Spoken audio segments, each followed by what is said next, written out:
नम द्वैपायनो वंदे कृष्णो वंदे प्रथासुतम्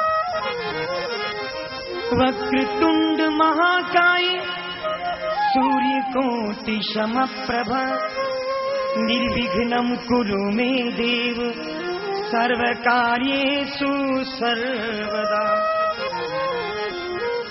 ओम सर्वमंगल मांगल्ये शिवे सर्वार्थ साधिके शरण्ये त्र्यंबके गौरी नारायणी नमोस्तुते।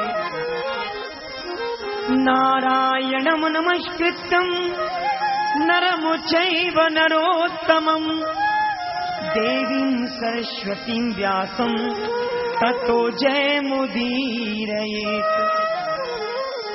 रामाय रामभद्राय रामचंद्राय वेधसे रघुनाथाय नाथाय सीताया पतये नमः। गुरुर्ब्रह्मा गुरुर्विष्णु गुरुर्देव महेश्वरः गुरुर्साक्षात् परब्रह्म तस्मै श्री गुरुवे नमः।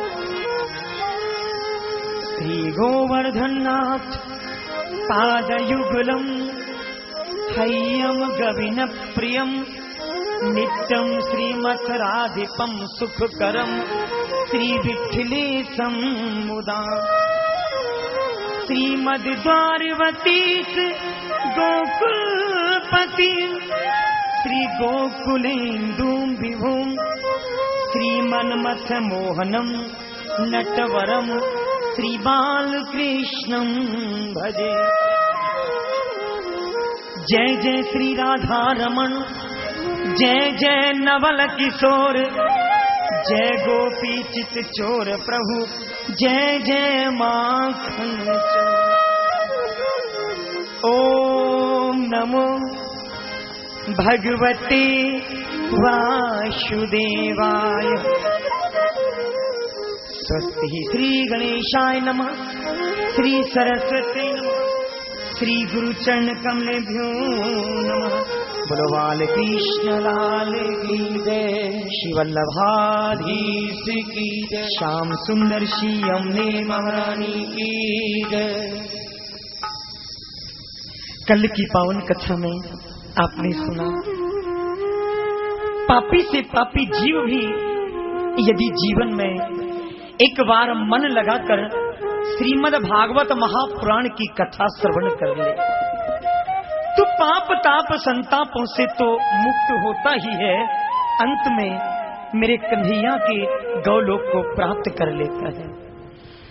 कल हम आनंद में खोए थे। देवऋषि नारद जी का व्यास जी से मिलन हुआ। नारद जी ने यहाँ विशेषकर सत्य पुरुषों के संग की महत्वता गाई है। नारद जी पूर्व जन्म में दासी पुत्र थे। संयोगवश नगर के निकट कुछ संत महापुरुषों का आगमन हुआ। संत सेवा मिल गई देवऋषि नारद जी को। कहते हैं भैया सुतधारा और लक्ष्मी पापी के हूँ होय पर संत समागम हरि कथा तुलसी दुर्लभ दोय। संतान को तो पापी से पापी जीव भी कमा सकता है,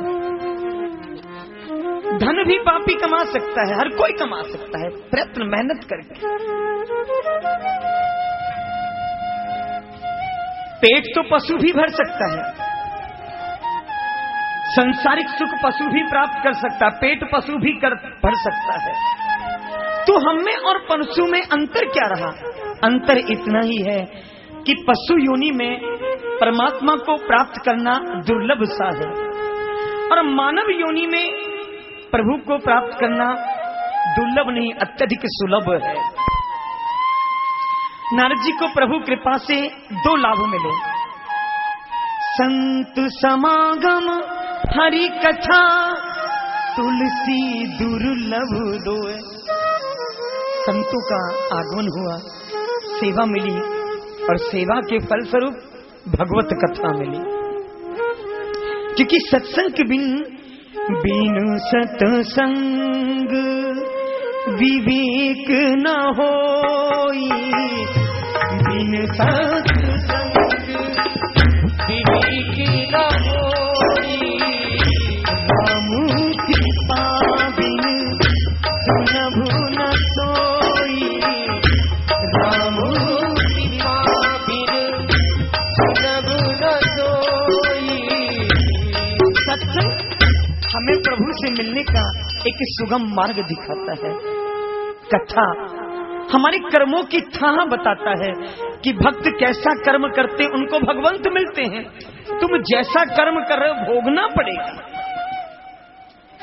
कुछ समय के बाद चातुर्मास संत कर रहे थे, जब चलने लगे तो देवऋषि नारद जी की आंखें भर आई। कल से कौन मुझे भगवत कथा सुनाएगा, कौन मुझे गोविंद से मिलने का सुगम मार्ग दिखाएगा। संतों के चरण पकड़ लिए, भगवान इस दास को भी साथ ले चलो। आपकी कृपा मिली, आपका सानिध्य मिला, आपके मुख से सत्संग मिला।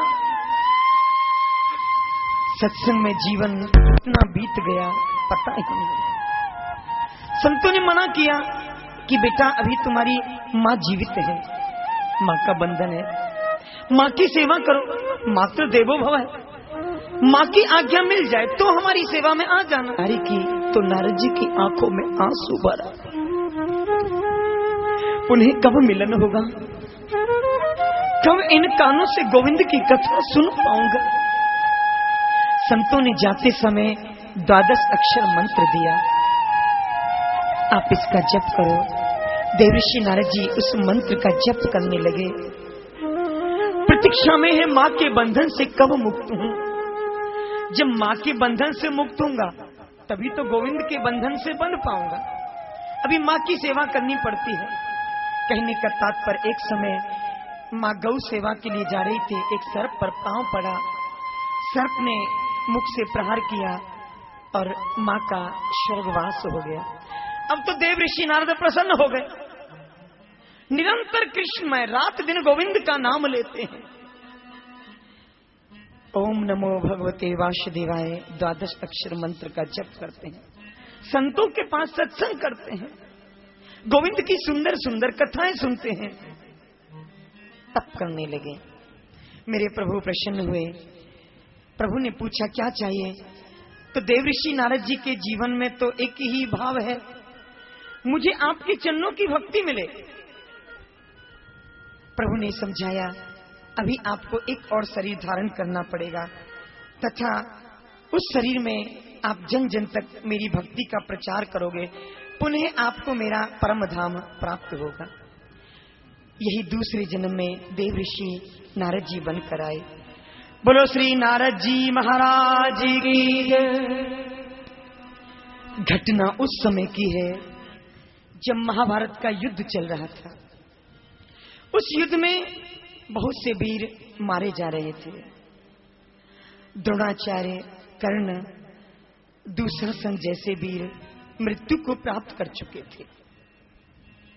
दुर्योधन मरना तो चाहता है लेकिन मर नहीं पा रहा। दुर्योधन ने एक वरदान मांगा था, एक क्षण में मुझे सुख और दुख मिले तो मेरी मृत्यु हो। दुख तो बहुत है कि मेरे परिवार के सब मर गए, मेरे भाई सब मर गए और पांडव वंश अभी फूल और फल रहा है। दुख तो बहुत है लेकिन सुख कैसे मिले। उसी समय अश्वत्थामा आया।